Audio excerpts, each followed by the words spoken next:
All right, guys. So we're gonna take a look at this story because we're just starting the new year off with all kinds of drama.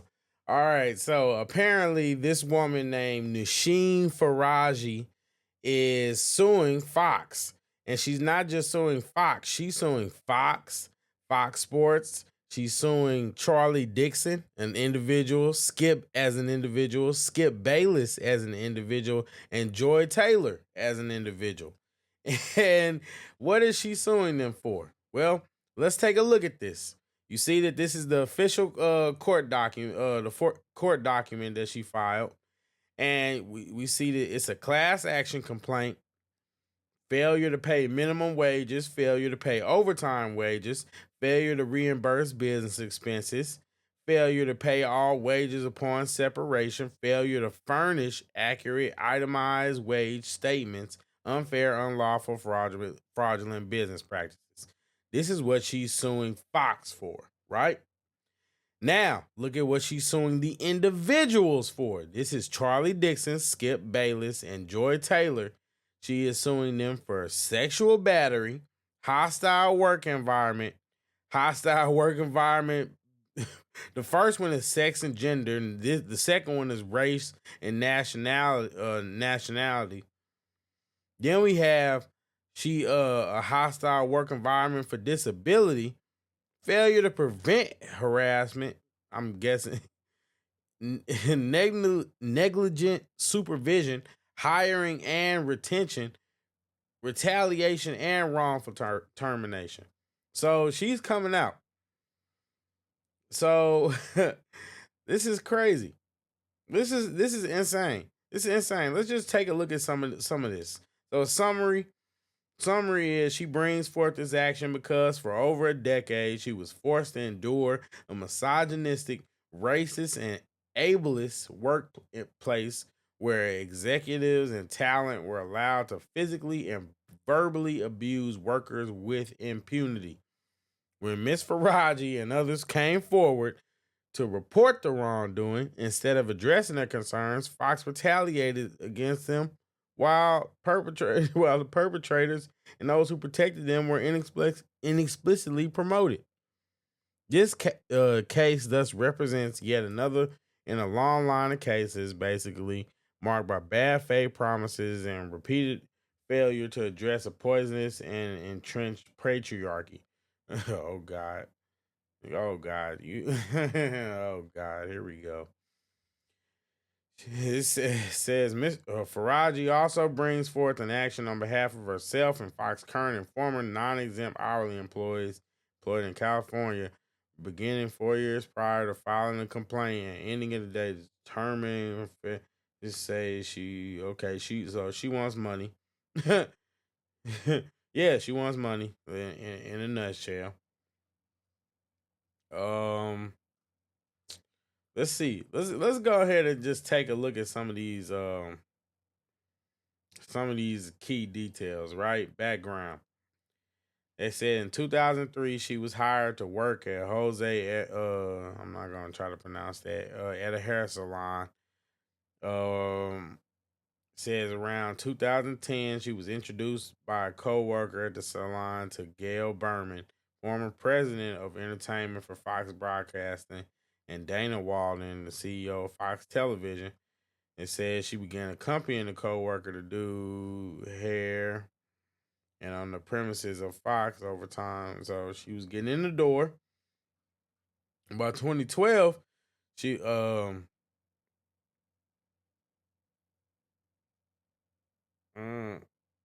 in 2012 she got recommended for a position.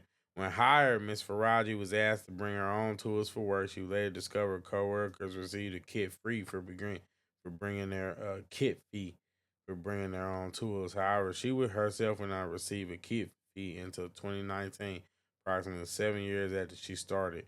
And so yeah, whoa, okay, okay, and here we go. Let's see, she's accusing Charlie Dixon of wow. So the Miss Taylor, you saying she slept her way to the top, huh? Says in 2016 she met Miss Taylor. Um, didn't have a regular position, but she would fill in. Um, so Joy Taylor basically told her that she had just recently gotten married, remained in Miami, and that she was lonely in LA. So they were in a long distance marriage. Got to be rough. Miss Taylor then befriended Miss Faraji.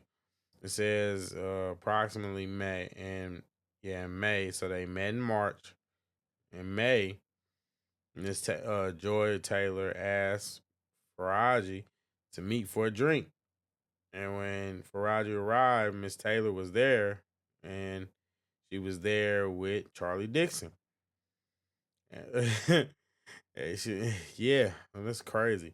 So he's basically responsible for seeing all content and production on Fox Sports.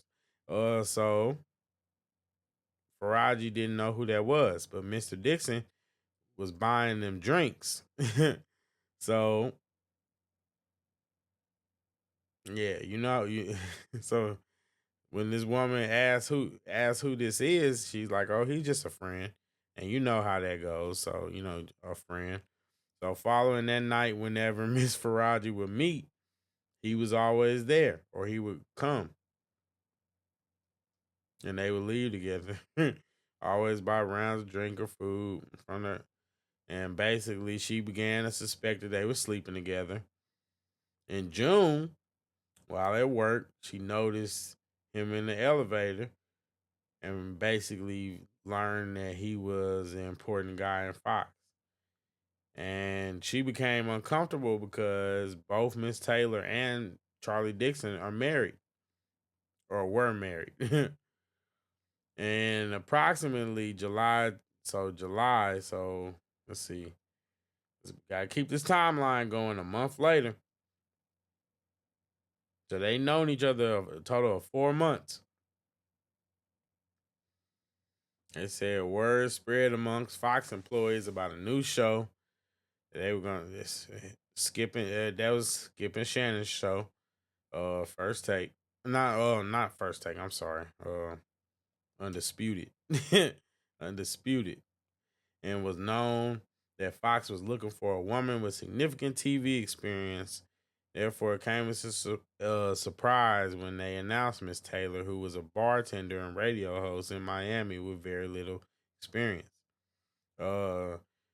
Bayless later disclosed that he did not want Miss Taylor on the show, but Mr. Dixon was adamant about it. Now, why he would disclose to Faraji, that I don't necessarily understand. Like that make sense. But basically, they were just trying to convince. He was just trying to convince, and basically, she, yeah, basically, what she's accusing is that because Joy Taylor was sleeping with Mr. Dixon, she was sleeping with Mr. Dixon. She got it. She got a spot on this show, and that's a wild accusation. Jesus Christ. Says in August, they attended a dinner, and Miss Taylor's husband actually gets jealous. He got suspicious that the two of them were a little too close. Wow, this is messy.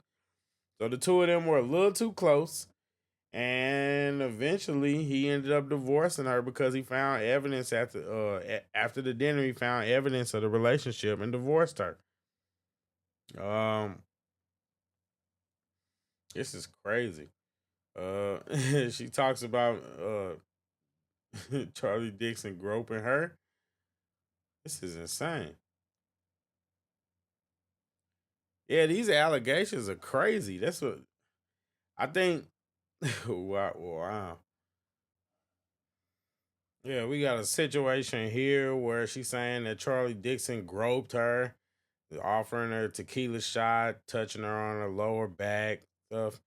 She went to the Joy Taylor chick, told her to get over it. Said that basically he gave us both our jobs, he could take them both away. That's just you know what I mean? This is wild. She accusing him of firing somebody because they didn't want to have sex with him. Now she's saying that Skip Bayless was giving her lingering hugs and kisses on the cheek. You know, just that, that stuff that's okay when it's Joe Biden doing it, and you know what I mean.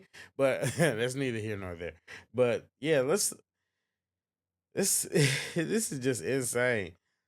Mr. Bayless began requesting that give him a haircut once a week in the makeup room, discuss his life, his work at Fox, and other see excuses to touch her. He would give her lingering hugs after each haircut, body against his own, pressing against her. He then began to kiss her on the cheeks. Mm. Says he told her she was voluptuous. That's not work appropriate. His English is English. She's not familiar. It seemed to be amused and told her figure it out. Yeah, that don't sound too good. That's not work appropriate. Um, he started being more aggressive and direct.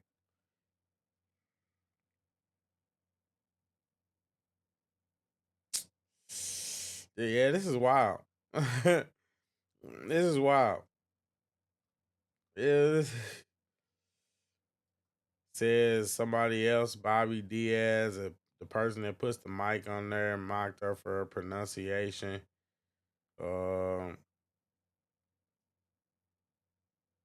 I'm gonna say he openly gropes, harasses, and is inappropriate with the women at Fox.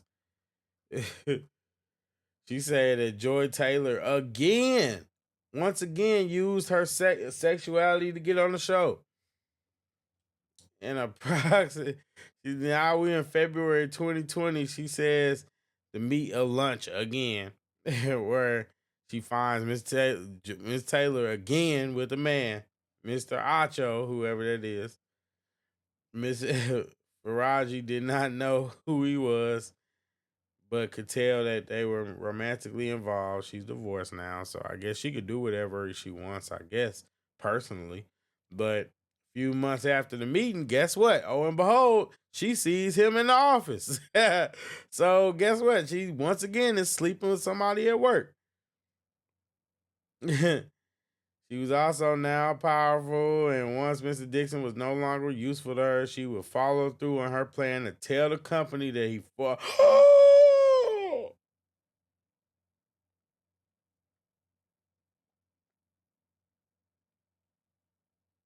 Now that's cold blooded. That's cold blooded. Wow. So she was already planning to tell the company that he forced himself. Don't that sound familiar? Didn't we just see something like that in New York with that police chief and that woman that got paid all that money in overtime? This is why I don't. This is exactly why I don't believe all women just automatically. She was a knowing participant, and she planned that she was gonna expose him when he wasn't no more used to her. She's a villain too. She said, saying that she was gonna be different, not gonna force me out. I'm gonna force him out.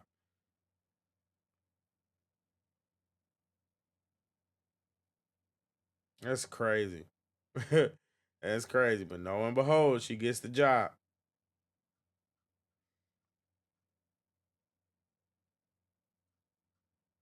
This is